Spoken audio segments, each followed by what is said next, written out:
And the ultra-right fusing on Jew hatred. Come on, get out of it. Put that demon back in the box. Last question. Bibi, my story. My parents' generation was tasked with founding the state of Israel. My generation was tasked with securing its future. Your parents' generation has succeeded. Oh, God. Your generation has succeeded. Israel faces dangers, but it's going no place. The state is here to stay. Your children, what's the task for their generation? Well, the jury is always out. The jury is always out. Life doesn't, it's like competition in economic firms. Can you say that any of the leading companies that you see today who are here today will be there tomorrow? Will be there the day after tomorrow? Of course not. It's a continual striving, continual effort. And I've devoted my life to create the possibility for Israel's strength and permanence and durability for the coming decades. But does that guarantee eternity? I suppose some people believe it does, but I'd say God helps those who help themselves. And we have finally helped ourselves and helped others in the process, but there's still a way to go. Yes, I devoted my life to this. I risked my life several times.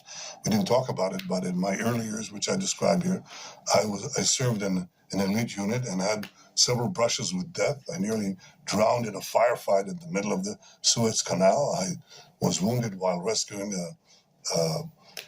storming a hijacked airplane. Almost froze to death? Almost froze to death. And in the Syrian,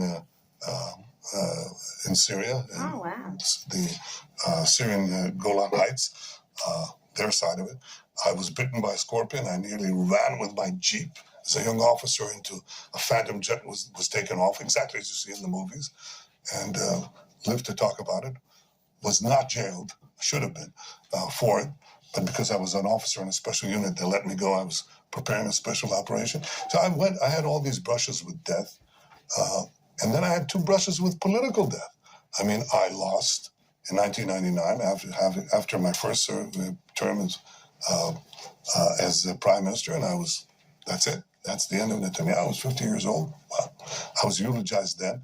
Then I had the opportunity to come back, and I lost again a year and a half ago, and that was it. That's the end of the Netanyahu era. So I don't know many people who've been eulogized twice in their lifetime, and that's different. I also checked. Somebody gave me a note, and he said, within a year, you'll be the longest-serving prime minister within half a century of any democracy, but you already are the only example of somebody who came back from political death twice.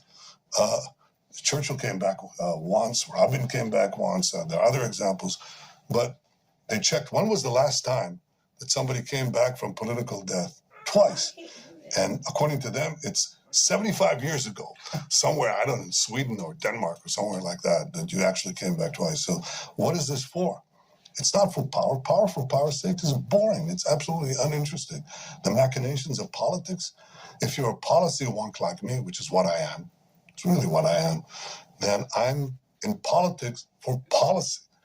And that's a very heavy price. Politics is... But you like the game. You like the... No, I don't. You don't. You truly don't. No, I don't like the game. All right. And I wasn't particularly good at it.